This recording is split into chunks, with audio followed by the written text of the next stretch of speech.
ایٹمی طاقت کا حصول شرعاً حرام ہے، اس پر میں اپنا ایک تجزیہ پیش کرتا ہوں، جس میں انشاءاللہ العزیز قرآن و حدیث سے حوالے دے کر اس موضوع کو سمجھانے کی کوشش کروں گا۔ انسانی تاریخ میں علم اور طاقت کا ملاپ جب ہوا، انسان نے یا تو آسمان کی طرف پرواز کی یا زمین کو جہنم بنا دیا۔ ایٹم بم اسی تضاد کا مجسمہ ہے۔ جب ایران کے رہبر اعلیٰ آیت اللہ علی خامنائی نے فتویٰ دیا کہ نحن نعتقد ان استخدام اسلحة الدمار الشامل كالاسلحة النووية والكيميائية والبيولوجية حرام ويعد جريمة ضد الانسانیہ، جس کا ترجمہ یہ ہے کہ ہم یقین رکھتے ہیں کہ تباہی پھیلانے والے اسلحے جیسے آٹمی، کیمیائی اور حیاتیاتی ہتھیار کا استعمال حرام ہے اور یہ انسانیت کے خلاف جرم ہے۔ تو دنیا میں ایک اخلاقی ہلچل سی مچ گئی، مگر کیا یہی فتویٰ ایک ایسی راہ کو روک رہا ہے جو امت مسلمہ کو ظالم طاقتوں کے مقابلے میں ایک توازن فراہم کر سکتا ہے؟ آئیے اس فتوے کا فقہی، قرآنی، اخلاقی اور فلسفیانہ جائزہ لیتے ہیں۔ اللہ رب العزت نے قرآن پاک میں ارشاد فرمایا وَأَعِدُّوا لَهُم مَّا اسْتَطَعْتُم مِّن قُوَّةٍ وَمِن رِّبَاطِ الْخَيْلِ تُرْهِبُونَ بِهِ عَدُوَّ اللَّهِ وَعَدُوَّكُمْ، سورہ الانفال آیت نمبر 60، جس میں اللہ رب العزت نے فرمایا اور ان کفار کے مقابلے میں تم جو کچھ قوت رکھو وہ تیار رکھو تاکہ تم اللہ کے دشمنوں اور اپنے دشمنوں کو خوف زدہ رکھ سکو۔ اس آیت میں نہ صرف قوت تیار کرنے کا حکم ہے بلکہ اس کی غایت بھی بتائی گئی۔ ترہبونا یعنی دشمن کو مرعوب کرنا۔ جب دشمن ایٹمی ہتھیار رکھے تو ایک غیر ایٹمی مسلمان ملک کی مروبیت ہی دراصل فساد کی جڑ بن جاتی ہے۔ کیونکہ وہ مروب ہے تو وہ ایک ایسی جڑ بن گئی ہے کہ ہر کوئی اس کو مٹانے کی کوشش کرے گا۔ دوسری بات ہے، اصول فقہ میں یہ عام طور پر جو اصولیین ہیں ان کا یہ قول ہے الضرر یزال، یعنی نقصان کو دور کیا جائے گا۔ ما لم یتم الواجب الا بہ فہو واجب، جس کے بغیر فرض مکمل نہ ہو وہ خود بھی فرض ہوتا ہے۔ جب ایک قوم کا دفاع ایٹمی توازن کے بغیر ممکن نہ ہو تو پھر دفاعی ایٹمی طاقت واجب کفائی قرار پائے گی۔ سنت نبی کی حیثیت سے اگر ہم دیکھیں تو نبی اکرم صلی اللہ علیہ وسلم نے عورتوں، بچوں، غیر مسلح افراد اور فصلوں کی تباہی سے منع فرمایا، مگر ساتھ ہی دفاعی تیاری اور حکمت عملی کو پسند فرمایا۔ بخاری کی روایت ہے الحرب خدعۃ، ایٹمی طاقت کی موجودگی بذات خود ایک خدع یعنی چالاکی ہے جو جنگ کو روکنے کا سبب بن سکتی ہے، نہ کہ چھیڑنے کا۔ خامنائی کے فتوے پر عقلی اور فلسفیانہ اگر ہم جرا کریں تو دیکھیں کہ اگر فتویٰ واقعی حرام مطلق پر مبنی ہے تو ایران کیوں نیوکلیئر سائنس میں ترقی کر رہا ہے؟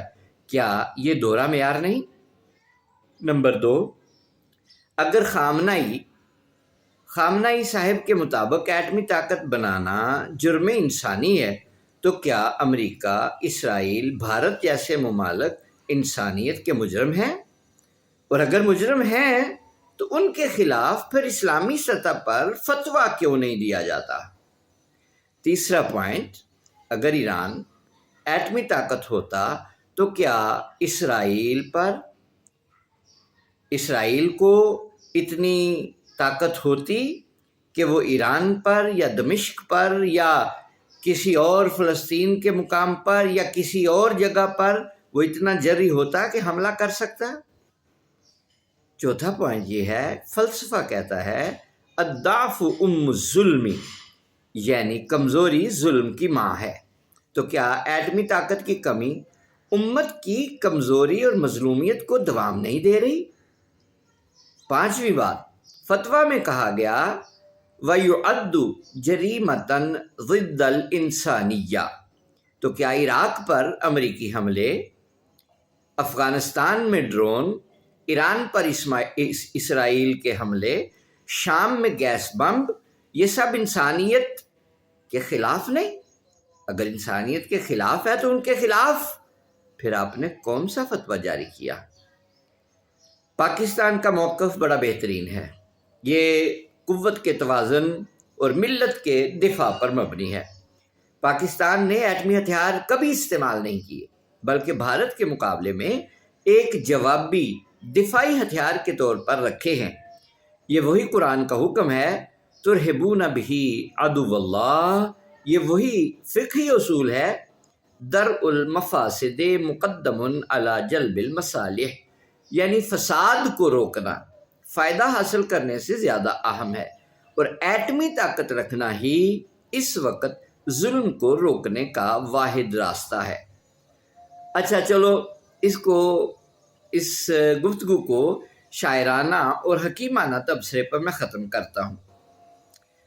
السلم لا ینال الا بسیف یخافہ الظالم، امن صرف اس تلوار کے سائے میں ممکن ہے جس سے ظالم ڈرتا ہو۔ ایٹم بم استعمال نہ کرنا یہ ایک فضیلت ہے، مگر بنانا ایک حکمت ہے۔ استعمال میں شریعت کا منہج رحمت ہے اور امتلاک میں حکمت عزت ہے۔ خامنہئی صاحب کے فتویٰ میں اگرچہ اخلاقی حسن ہے مگر سیاسی حقیقت کا پردہ چاک کرتا ہے۔ یہ فتویٰ اگر اسرائیل اور امریکہ پر لاگو ہوتا تو زمین آج زیادہ پرامن ہوتی، مگر صد افسوس مظلوم کی تلوار کو بھی حرام کہہ دیا جاتا ہے اور ظالم کی توپ کو خاموشی سے برداشت کیا جاتا ہے۔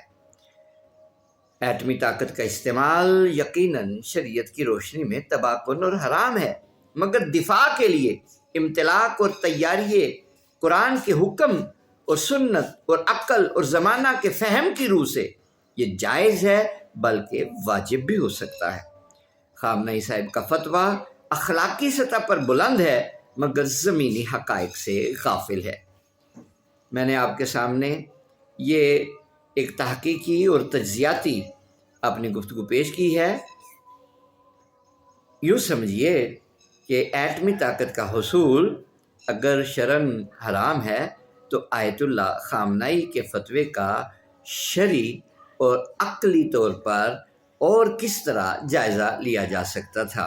میں نے ادب و احترام کو ملحوظ رکھتے ہوئے اس پر گفتگو کی ہے۔ اللہ تعالیٰ اسے قبول فرمائے۔ السلام علیکم ورحمۃ اللہ وبرکاتہ۔